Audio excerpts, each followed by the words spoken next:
Welcome back, Smashing here. So what an exciting race that was. So I think coming out of the sprint yesterday, I think people had pretty low expectations for today's race. People were saying, oh, Verstappen's just going to drive away. He'll get in first place by lap 10 and basically the Ferraris are going to be doomed, which they kind of were, but that's, I think, more on them than anything. So let's get started with the beginning. So Leclerc started on pole with Norris second. Both Aston Martins and both Haas's decided to start from the pit lane. So Aston Martin making a lot of setup changes to their car after having such a poor qualifying, and I assume the Haas did the same, opted to just took all the information that they'd learned from the sprint qualifying and make those setup changes to their car. So everyone started on the medium except for Hülkenberg and Stroll, who both started on the hard tires. At the start of the race, Norris took the lead into turn 1, making good use of that P2 starting position being a very, very strong position to start from. Verstappen was up to 5th at the start, and Piastri was up to 6th. Really good start for him as well. Lap 2, we noticed that Ocon was starting to slow down. It turned out that he had side pod damage from contact with Piastri at the start. Just a racing incident, so no one really had to take blame for that. And he already basically lost 2.2 seconds to Piastri at this point after like a lap and a half. So really evident that he was having massive car performance issues. Lap 4, Hamilton's really starting to put pressure on Sainz, showing that the Mercedes had really strong race pace. And finally overtake Sainz at turn 12 for P3, moving himself up into the podium positions. A couple laps later, lap 5, Verstappen did the same, overtook Sainz at turn 12. So lap 6, Ferraris were starting to struggle with pace and tire wear, and Hamilton overtook Leclerc for P2 at turn 12. So at this point, we have Norris in first, who's been setting the pace since the start, Hamilton second, and Verstappen is in fourth. Lap 7, Ocon finally told to retire the car after dropping basically to the back of the field. So sucks for Ocon, had a really good qualifying. Looked like he could have gotten some good points, especially with the Aston Martin struggling. So unfortunately for him, has to retire the car with that side pod damage. Lap 8, the gap between Norris and Hamilton was 2.9 seconds, but the gap between Norris and Verstappen was 5.5 seconds. So Hamilton, the gap between Hamilton and Norris very, very close, and Verstappen a little bit further down the road. Lap 10, Piastri starts to have issues too, and he drops behind Russell, Perez, and Gasly. And he's told to retire the car with a mechanical issue. So 2 mechanical DNFs, one caused by contact and one just a plain issue. So cars taking a bit of a beating around the Dakota circuit, which is known to being very bumpy and tough on the cars. First round of pit stops also starts that lap with Zhou pitting on lap 10, and then the following lap, Albon, Bottas, and Magnussen. So very, very early stops, even though everyone's starting on the medium tire, showing that it's basically an almost slam dunk 2-stop strategy. Lap 11, Verstappen gets past Leclerc for P3 at turn 12, and they have a good battle through sector 3, Leclerc trying to hang on as long as possible, but Verstappen comes out ahead. A couple laps later, lap 13, the gaps between Norris and Hamilton has shrunk. It's only 2.6 seconds, but the gap between Norris and Verstappen had increased to 6 seconds. So this was mostly because of Verstappen battling with Leclerc and losing time and trying to overtake him. Lap 17, Verstappen starts the round of pit stops for the leaders, which is quite unusual given that in most races this year, the Red Bull's been so good on its tires that it can afford to just wait a couple laps and then pit after everyone else. But here they decided that in order to try to undercut Hamilton and undercut Norris, they decided to try to pit for mediums. Norris decides to cover the next lap on hards, and then lap 20, 3 laps later, Hamilton pits for hards as well. And this is, I think, possibly where the Mercedes ended up losing the race. Given everything that happened afterwards, of course, Mercedes wouldn't have known that at the time. That's what hindsight will do to you. But they were trying really hard for a one-stop strategy. So they were asking Hamilton to do target plus 5 laps.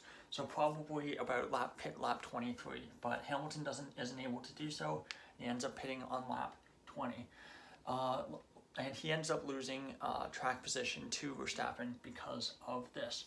Lap 19, Verstappen setting consecutive fastest laps and cuts the gap down to Norris down to 3.6 seconds. So finally, in clean air, not having to go run behind Leclerc, is able to show that he has the pace to go quicker than the McLaren.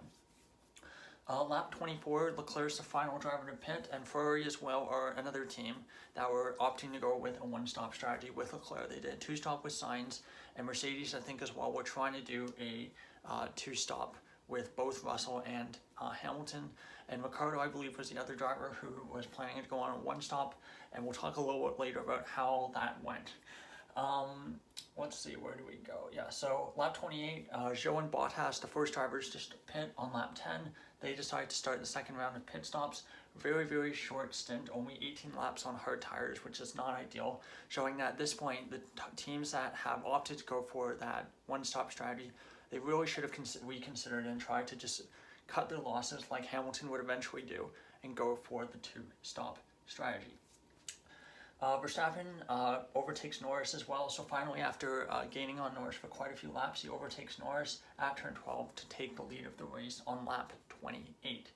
Lap 30, Hamilton cuts the gap down to Norris to 4.5, but he's running about the same pace as Hamilton. Lap 33, Verstappen builds the gap up to 3 seconds over Norris, but is coming on the radio quite often saying he's very, very unhappy with the brakes, saying that the brakes are not working properly. He said some other stuff as well, but I won't say that on YouTube. Lap 35, Norris pits for hard tires, and Verstappen covers him, pits the next lap, and stays ahead of Norris. 4 laps later, Hamilton pits as well, so basically giving up on the one-stop strategy and opts for the two-stop, but is obviously behind both Norris and Hamilton, or Norris and Verstappen at this point. Verstappen and Norris then overtake Leclerc, who had inherited the lead of the race on that one-stop strategy. And I wrote down for Hamilton that he better hope for tire wear if he wants to have a chance of winning this race. Having like very, very strong tire wear towards the end, where that 4-lap buffer would make a real difference. Lap 41, Stroll, down now in the midfield, Stroll pits and comes out 11. So really, really strong race by the Aston Martins, showing really good pace on the medium tires in that middle stint of the race. Let's see, lap 43, Hamilton sets fastest lap, overtakes Leclerc for P3, so now it's a straight fight between Verstappen, Norris, and Hamilton for the win. Alonso pits as well, comes out P10, so again showing really strong pace for the Aston Martin. Lap 49, Hamilton overtakes Norris for P2, at turn 1, gets a really nice cutback, goes wide on the entry of the corner to make sure that he was able to get the acceleration down early and drive out of the corner quicker. So really good overtake by Hamilton there. Alonso then comes on the radio, unfortunately for him, and he has mechanical problems. Comes on the radio saying there's a rear suspension failure. The team said that there wasn't anything there, but a couple laps later he would unfortunately come into the pits to retire. So really unfortunate for Alonso, going from pit lane to what would have been a points finish. So unfortunate, really unfortunate for him. Sainz overtakes Leclerc as well for P4. I thought Leclerc was doing a really good job managing the hard tires, where basically everyone else was really struggling with them, but unfortunately overtaken by his teammate Sainz and drops down to P4, down to P5 for Leclerc. Lap 54, the gap was 3.3 seconds, and Verstappen's continuing to come on the radio complaining about issues with his brakes. And at this point, it looks like Hamilton clearly has the quicker car, is able to get the pace into the car, but there's only so many laps left. Lap 55, a couple laps left, the gap's only 2.8 seconds. Final lap, Hamilton takes almost a second out of him, 1.9 second gap from Verstappen to Hamilton. Verstappen, very lucky, is able to get DRS from the Alfa Romeos down the back straight. Hamilton wasn't able to get close enough to get DRS down that back straight. So Verstappen takes the checkered flag, wins the US Grand Prix in what was effectively a nail-biter relative to pretty much all the other races this year.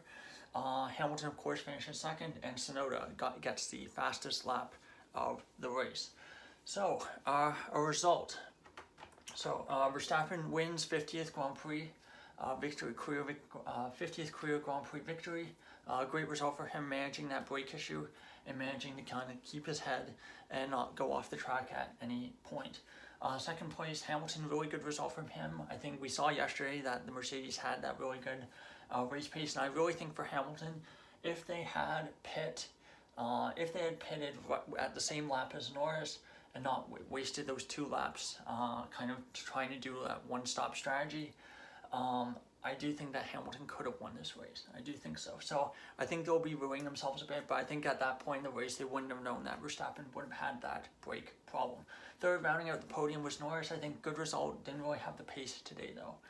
Fourth, Sainz, good result for him. Fifth, Perez overtook Leclerc towards the end. Seventh, Russell. Eighth, Gasly. Ninth, Stroll. Really good result for him.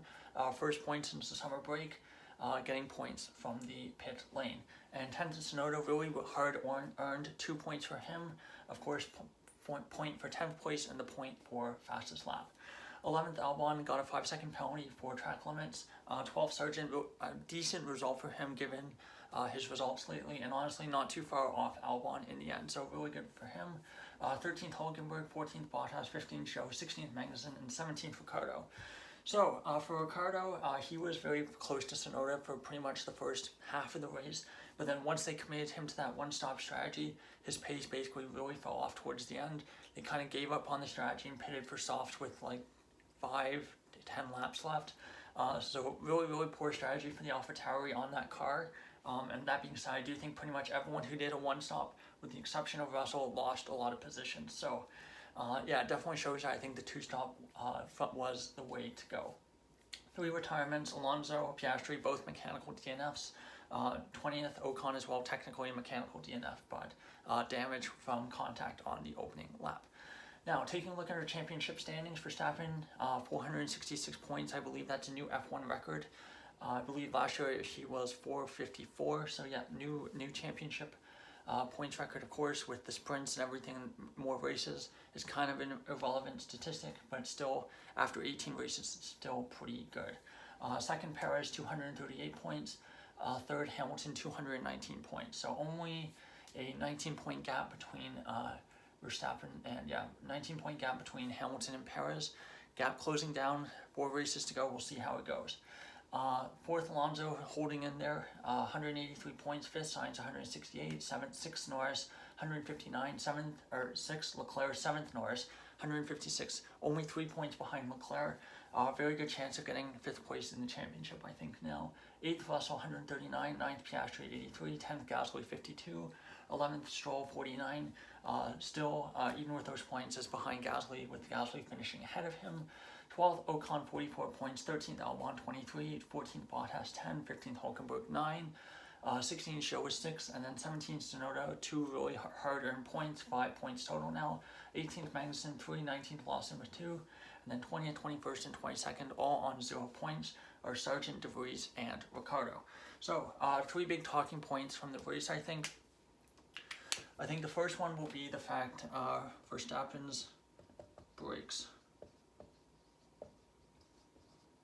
Verstappen's brakes, I think, will really be a talking point. We'll find out after. Red Bull will probably tell us something, give us a bit more information about what the exact issue was. But I think without that brake issue, Verstappen probably wins by 5 to 10 seconds. He was pretty much equal pace with Hamilton. So after that second pit stop, in theory, the gap shouldn't have really dropped as much as it did. But with that brake issue, of course, the ending of the race was a lot more tense and exciting than it probably otherwise would have been. So, big talking point, Verstappen's brakes. Second, I think, Mercedes pace. Although I think that really should be just Hamilton pace. Yeah, so Mercedes pace, really good pace today. I think the upgrades they brought have made a really big improvement to the car. Although we did see with Russell's recovery drive in Qatar, their pace recently has been pretty good. But this was the first time that we really saw it, and it was definitely, I think, definitely a better car in the races than the McLaren. Number 3, I think the third big talking point is the one-stop failure. I think really the teams that the cars that opted to do a one-stop were really the big losers from today's race. Leclerc should have finished 4th, finishes 6th. Ricciardo, probably finished as 11th or 12th with the pace that he had, and unfortunately finished 17th, basically sticking that set of softs on at the end. And of course for Russell, was kind of lucky, he didn't really lose positions, but that being said, was ahead of Perez, I believe, for most of the first stint of the race, so could have ended up ahead of him as well. So I think those are the three big talking points. I think overall pretty good race, much better race than the sprint yesterday, and I think compared to a recent Grand Prix, a very exciting result. So I'll be back tomorrow with my power rankings, and of course we have a start of a triple header, so we have Mexico this coming weekend, and then Brazil the week after. So thank you so much for watching, and goodbye.